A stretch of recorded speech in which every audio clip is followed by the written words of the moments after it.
खुलुमबाय आंनि बडलेण्ड नांगौ इउट्यूब चेनेलाव नोंथांमोन गासैखौबो आंनि गोसो गोरबोनिफ्राय अननाय सिबिनाय गाहाम हामलायनायखौ जासिहरग्रोनाय थाबाय। बेजों लोगोसे नोंथांमोननो आङो मोनसे भिडिअ लाबोनो थाखाय आखायाव लानाय जाबाय। दिनैहाय आसाम सोरखारा जोंनि बिटिआर सोरखारखौहाय बेसेबां गादबनानै जागासिनो दङ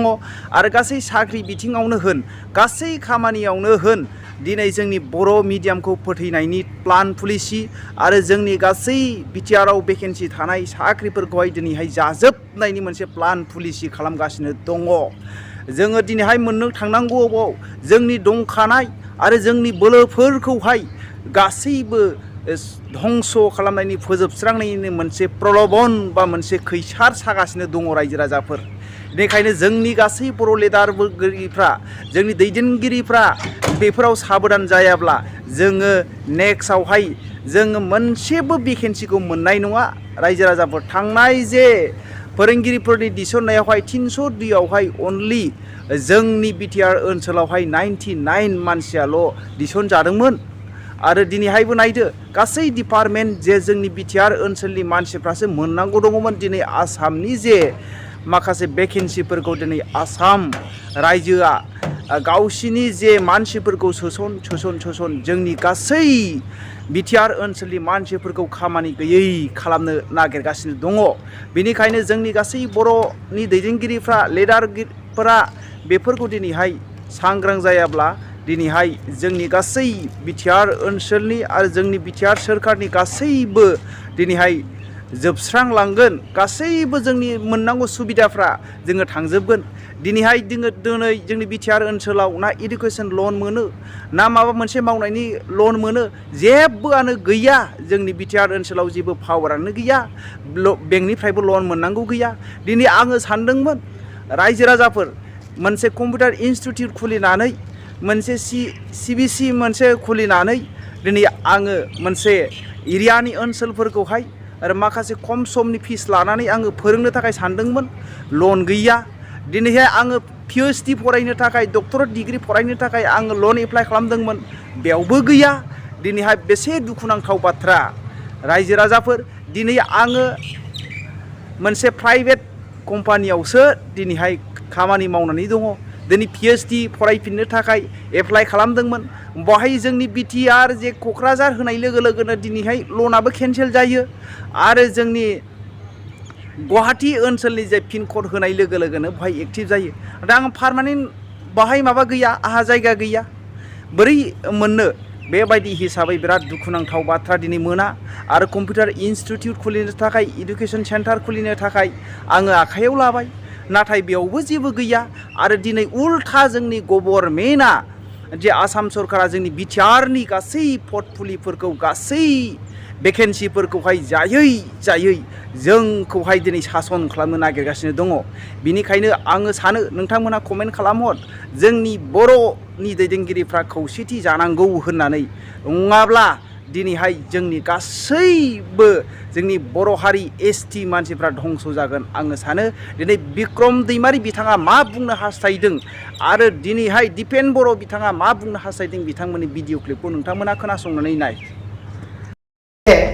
आसामनि नलबारियाव मावनाय सयल कनजारभेसनाव मावनाय सासे बेक्तिया थैनानै थांबाय। बे थैनानै थांनायनि बिसारलाया दिनै बिफानि जायगायाव मोननांगौ, बे नलबारियावनो मोननांगौ बा बबेबा जायगायाव बियो मोननांगौ। नाथाय नलबारियाव मावनाय बा आसामाव मावनाय सासे थार्ड ग्रेड फर्थ ग्रेडनि सासे बेक्तिया बोरै मसलपुरनि सयल कनजारभेसनाव बोरै एपइन्टमेन्ट मोननांगौ? बै आसामनि सासे बेक्तिखौ जेराव बियो पस्टखौ लानानै फैया, जोंनि बिटिसिनि पस्टखौसो बियो लाफैगोन, अब्ला खहाया सोरा जागोन? बेबो 1 बोसोर 2 बोसोर नङा, 50-60 बोसोर बे जोंनि पस्टखौ लागोन। दिनै आङो जोंनि संगठन आफादफोरखौबो जोंनि खावलायदों, बिना मतलबाव संकसनिफ्राय सदियासिम प्लेसमेन्ट होग्रा बिथांमोनखौबो आं खावलायनो सानदों। बिना मतलबाव बिना कारनाव लाब गैयै लक्ष्मन गैयै खामानिफोराव घटनाफोराव प्लेसमेन्ट होस्लायस्लाय जायफ्रा दिनै जोंनि पावारखौ लांनो नागिरदों प्लेसमेन्ट हो। आरो मानगोनां प्रमद बर' सार बिथांखौ खावलायदों बे एपइन्टमेन्टआ केन्सेल जानांगौ आरो आं नोंथांमोननि गेजेराव फैफिनगोन, बे केन्सेल जायोना एप्रुभ जायो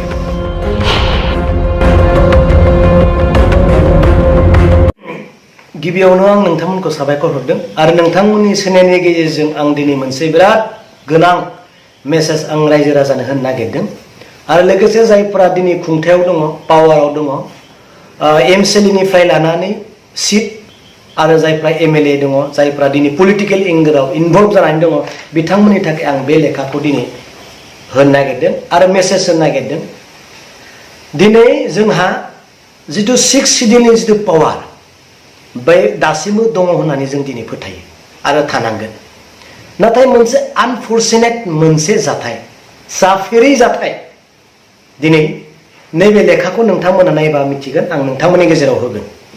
दिनै 3rd ग्रेड आरो 4th ग्रेडखौ जोंनि बे 6 सिडिउलनि जिथु काउन्सिल बियो गावनो होनो हायो आरो बेयाव रावबो दिनै इन्टारफेयर खालामनो हाया गावनो सिलेक्सन खालामगोन गावनो होगोन नाथाय दिनै सासे आसामनि नलबारियाव मावनाय सयल कनजारभेसनाव मावनाय सासे व्यक्तिया थैनानै थांबाय बे थैनानै थांनायनि बिसारलाया दिनै बिफानि जायगायाव मोननांगौ बे नलबारियावनो मोननांगौ बा बबेबा जायगायाव बियो मोननांगौ नाथाय नलबारियाव मावनाय बा आसामाव मावनाय सासे 3rd ग्रेड 4th ग्रेडनि सासे व्यक्तिया बोरै मसलपुरनि सयल कनजारभेसनाव बोरै एपइन्टमेन्ट मोननांगौ दिनै आसामाव हरबाय बिथांनो एपइन्टमेन्ट बे आनफर्चुनेट घटनाफ्रा मानो जादों मानि थाखाय जादों पावाराथ' जोंनिसो जोंनो होगोन जोंनो खालामगोन बेखौ बे 6 सिडिउलनि काउन्सिलानो नाथाय दिनै बेबायदि स्कपखौ मानो लादों सोर खालामनो नागिरदों दिनै आङो बे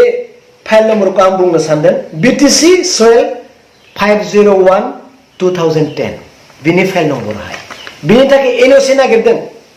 बे एनअसियाव आं फाइलाव नुबाय जे गासैबो अफिसारफ्रा बेयाव नेगेटिभ लिरबाय बे जानो हाया नंगौ बे जानो हाया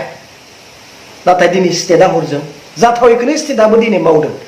नाथाय दिनै अफिसारफ्रा बेयाव नेगेटिभ लिरदों नेगेटिभ लिरनायनि उनाव जायफ्रा दिनै इएम बा चिफ बे डिपार्टमेन्टनि इएम बा चिफ बिथाङा जुदि एप्रुभ खालामना हरोब्ला एनअसिनि थाखाय अब्ला जों आरो गैला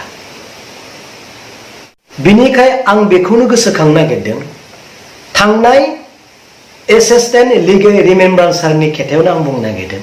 अफिसारफ्रा गासैबो नेगेटिभ लिरजोब्बाय जायखौ दिनै पोस्ट गैयालाखिनो मानगोनां प्रमद बर' सार बिथाङा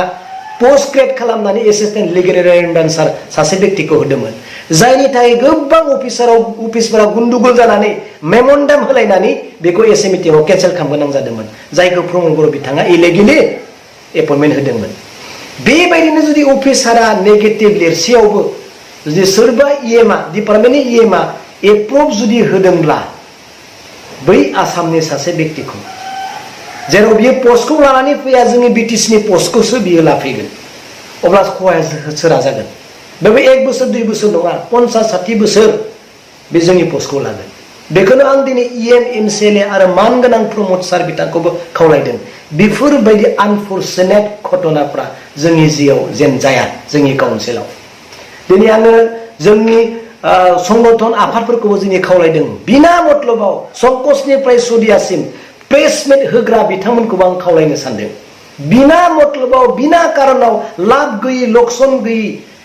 खामानिफोराव घटनाफोराव प्रेसमेट होस्लायस्लाय जायफ्रा दिनै जोंनि पावारखौ लांनो नागिरदों प्रेसमेट हो जायफ्रा दिनै बिटि सेक्रेटारियेटआव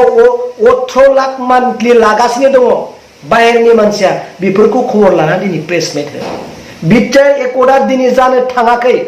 जायाखै बर्तमान बेफोरनि थाखाय दिनै हाजार प्रेसमेट हो बिना मतलबाव